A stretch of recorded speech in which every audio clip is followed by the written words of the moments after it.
Bonjour, dans cette vidéo, on va voir ensemble comment manipuler une table view en lecture et en écriture. Pour cela, on va créer un projet intitulé Manipulation en table view qui va permettre de représenter un ensemble de personnes dans une table view et de rendre cette table éditable, c'est-à-dire on peut changer les informations qu'on veut au niveau de la table elle-même. On a créé pour cela trois classes, donc la classe personne, la classe main application et la classe controller, avec un fichier fxml qu'on va l'ouvrir bien sûr avec le SimBuilder pour la création de l'interface. Commençons par la classe personne. La classe personne va représenter une personne avec son nom, son email et son prénom. Donc trois attributs. Comme vous l'avez bien remarqué, donc ils sont déclarés avec des string property, simple string property. En fait, ces simple string property sont des propriétés JavaFX qui vont permettre la propagation automatique de la valeur de la propriété vers d'autres dès sa modification, sans avoir à recoder la partie gestion événementielle manuellement à chaque nouvelle classe. Donc ce concept est appelé le binding. Donc à part cette modification, la classe personne ressemble aux classes qu'on a fait auparavant, donc avec des propriétés, un constructeur, des getters et des setters, les différents attributs, et la méthode toString qui permet de retourner une chaîne avec les différentes propriétés. Donc voilà pour notre classe personne. On revient à notre fichier, donc fxml, qu'on va l'ouvrir avec SimBuilder, qui va contenir un simple composant TableView. Voilà. Donc, notre table view se place au centre d'un border pane. La table view, elle est là. On va renseigner son ID. De même pour les trois colonnes. Donc, les ID des trois colonnes. Et n'oublions pas de faire la relation avec notre controller Java, controllerperson.java. Donc, on va obtenir les différentes propriétés définies à travers ce simple skeleton. Donc, on va faire une copie-coller de ces quatre propriétés. On les ramène à notre classe controller. Voilà notre classe controller. Voilà les différentes propriétés. Trois colonnes avec la table view. On y reviendra plus tard. Pour le moment, on va vérifier que tout va bien pour notre interface et on va essayer d'exécuter à travers la classe main tout en précisant notre loader person.fxml. Alors l'exécution va nous donner voilà, une simple table view avec les trois colonnes déjà déclarées. Bien, alors revenons à notre controller. Ici, la première chose à faire, c'est de préparer des personnes qu'on veut bien les visualiser dans notre table view. Pour cela, on va créer un objet data de type observable list. Qu'est-ce que observable list? En fait, c'est une liste qui permet de suivre des changements lorsqu'ils se produisent.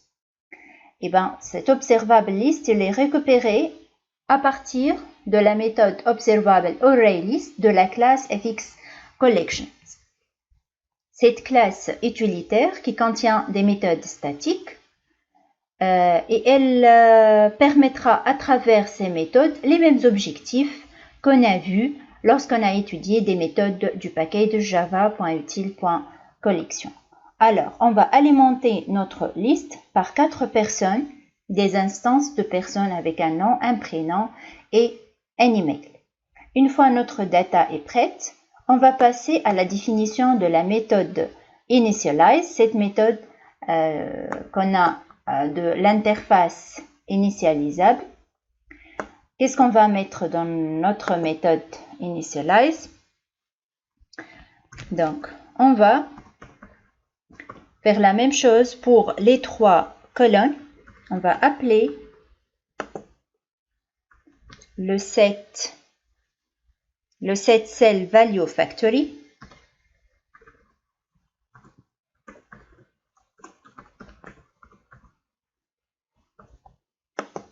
Donc,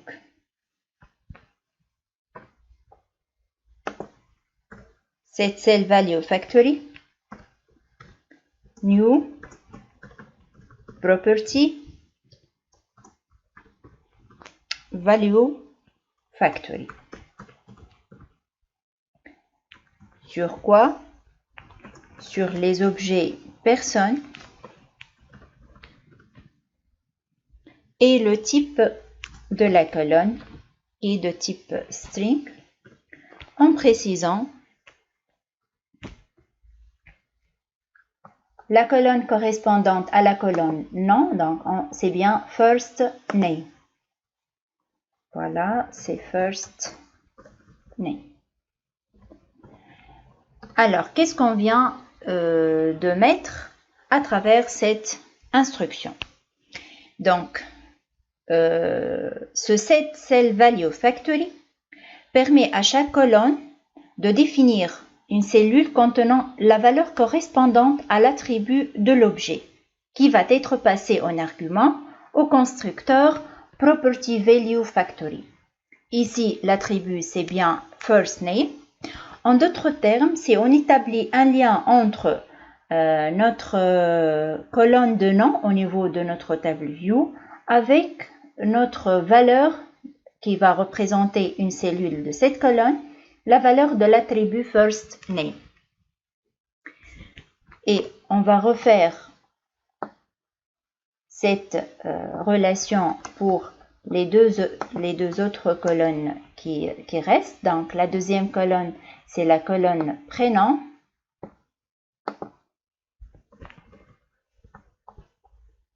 Donc les objets qu'on manipule dans le table view sont de type personne et le type de l'attribut, c'est bien de type string. On vérifie bien, donc le deuxième attribut, last name, et le nom, c'est prénom. Le nom de la colonne, c'est bien prénom. On corrige ici. Voilà. Pour la colonne de l'email, c'est bien call email.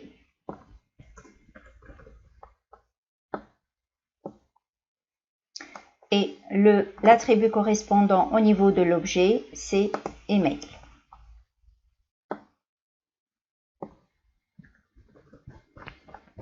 Voilà pour les 3 colonnes. On n'oublie pas de faire table.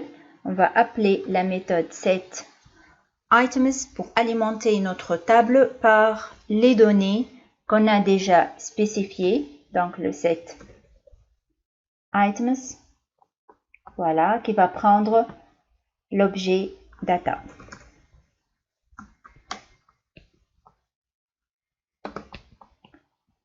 Donc voilà pour en faire bien sûr la méthode initialize et fermeture de notre classe controller. Donc on va tester.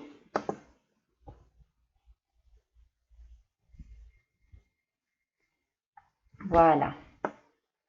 On a bien réussi à visualiser les personnes créées dans notre classe controller sur la table view qui représente les colonnes nom, prénom et email. Donc regardons bien, si je veux modifier une cellule de notre table, je n'ai pas la possibilité. Et ça fera notre deuxième objectif. On va essayer de rendre cette table éditable avec ces cellules. Alors, comment on va faire? Bien sûr, on veut bien rendre toutes les cellules éditables. Donc, c'est pourquoi pour chaque type pour chaque colonne, on fera la même chose. On va commencer par la colonne du nom. Donc, on commence par col nom. On va appeler cette cell factory. Cette cell factory à laquelle on va passer.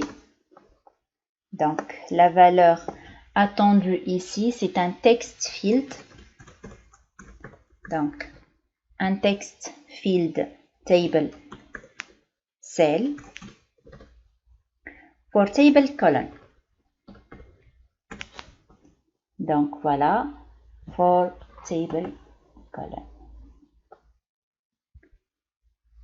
OK. Alors, qu'est-ce qu'on vient de faire ici? Donc, pour le set cell factory, on va essayer de toucher toutes les cellules de la colonne du nom. Comment ça? On lui passe en paramètre, donc la zone text field qui est incorporée à l'intérieur de la cellule. Donc, ce text field table cell, c'est la zone de texte qu'on veut rendre éditable au niveau de la cellule. L'instruction suivante, toujours avec la colonne du nom, donc colonne nom, set on edit commit. Voilà, donc set on. Voilà, donc set on edit commit. Qu'est-ce qu'on va lui passer en paramètre? On va lui passer en paramètre un event handler. Un event handler de type cell edit event.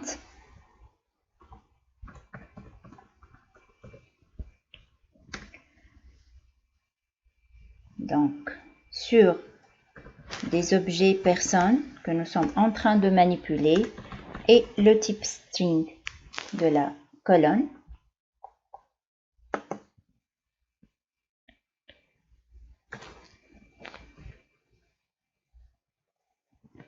Voilà. Et là,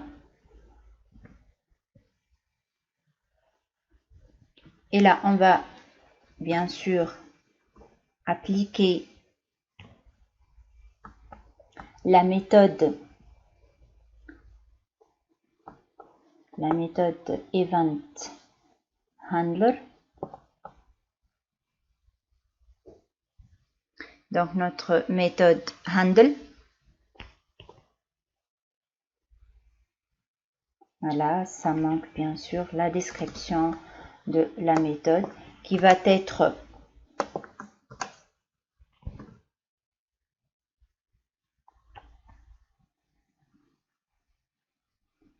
donc notre méthode, pardon, ici, ça va être présenté par la suite. Alors, la méthode qu'on va définir de l'interface Event Handler, c'est la méthode handle. On lui passe un cell edit event sur des personnes, type de la colonne string.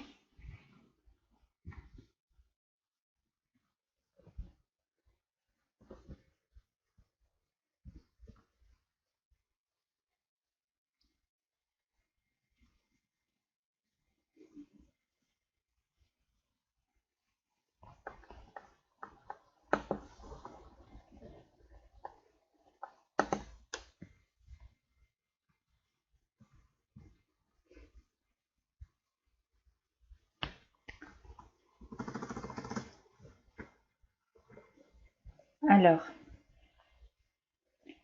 qu'est-ce qu'on va avoir ici? On va caster notre type.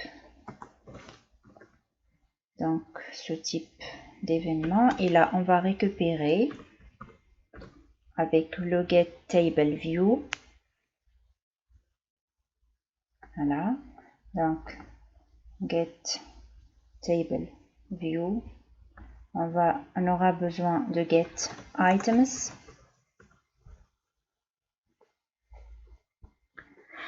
Donc le get items, voilà. Donc le get items ici.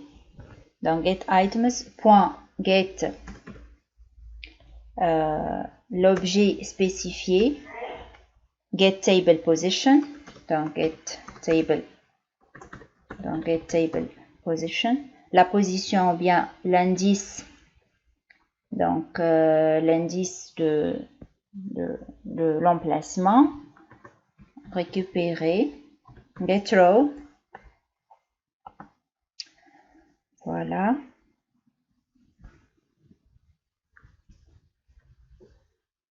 Et qu'est-ce qu'on va faire avec tout ça? Donc, on va appliquer le nouveau nom avec donc set.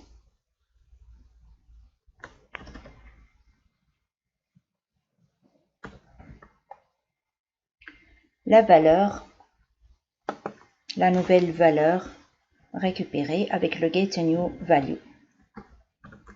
Donc get new value.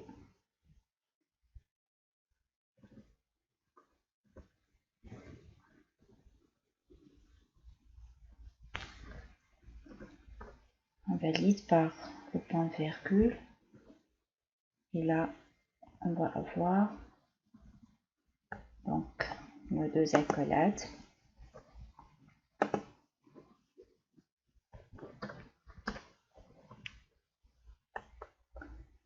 Qu'est-ce qui ne va pas dans cette instruction?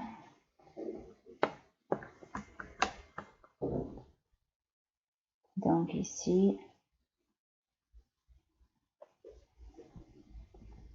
bon, c'est au niveau de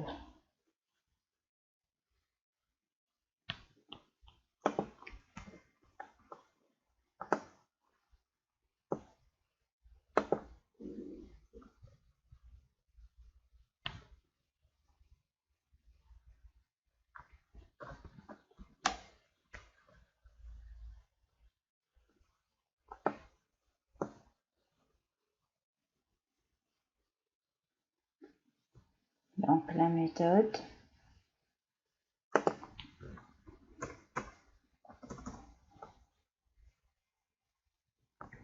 Donc notre méthode handle.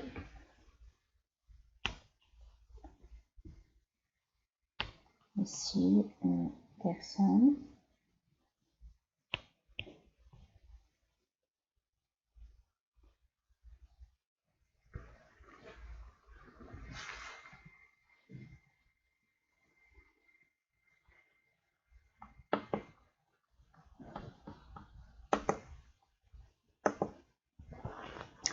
Alors, donc on a corrigé l'erreur de parenthèse. Aussi, la méthode qu'on a fournie, c'est bien la méthode setFirstName.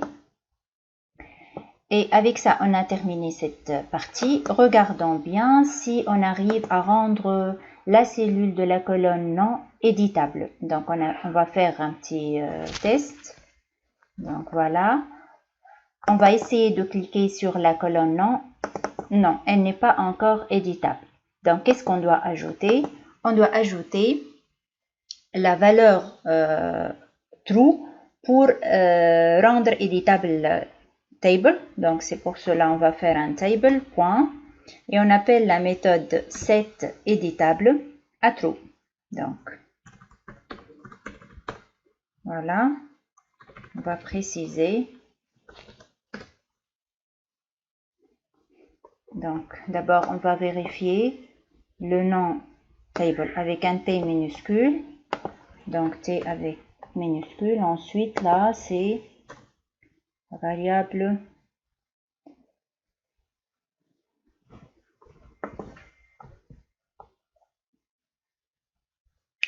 voilà. Donc, table set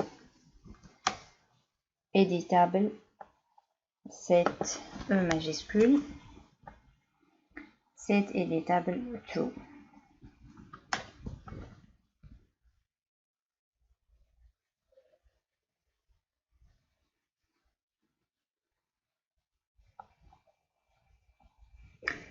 On va refaire maintenant l'exécution pour vérifier à propos de la colonne nom. Est-ce que le nom, voilà, donc on peut voir que la colonne nom, les cellules qui représentent la colonne nom sont devenues éditables. Ce n'est pas le cas pour les autres parce qu'on n'a pas encore généralisé ce code pour les autres colonnes. Ok, donc je reviens sur ce code.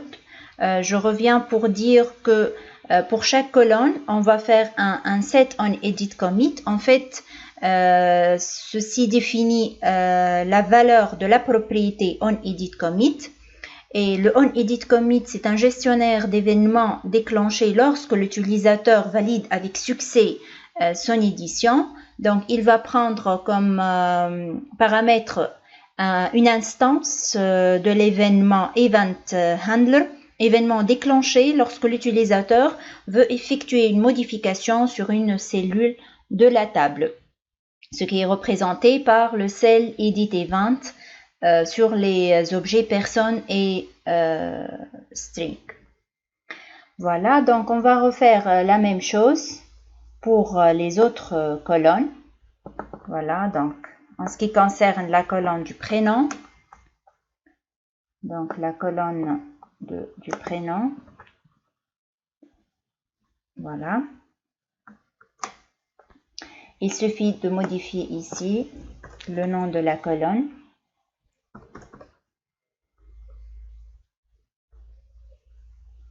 Et la méthode donc, qui permet de récupérer le prénom, c'est bien la méthode set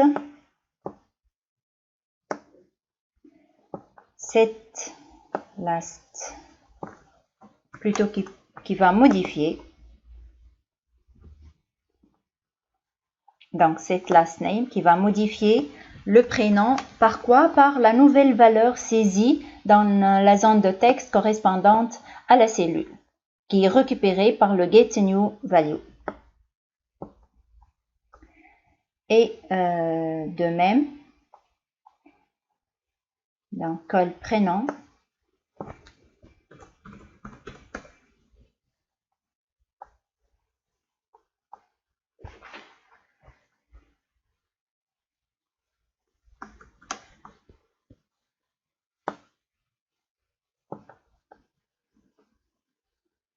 voilà. Donc, ce même code va être affecté à la colonne email pour la rendre éditable. Donc, la colonne email.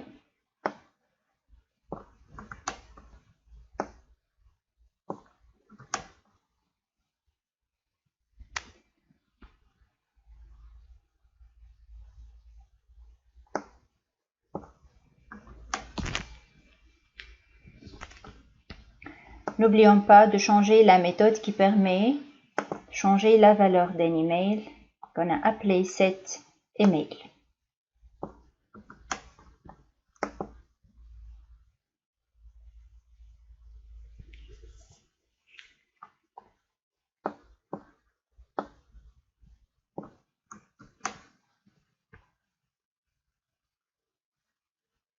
Voilà.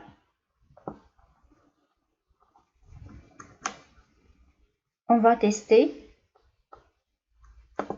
Est-ce que toutes les cellules de notre table view sont devenues éditables ou non?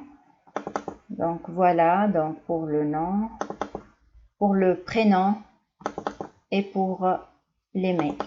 Ok, je vais par exemple changer mon email. Voilà.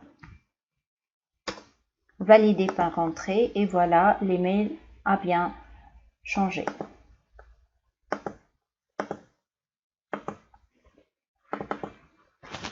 On va changer le nom.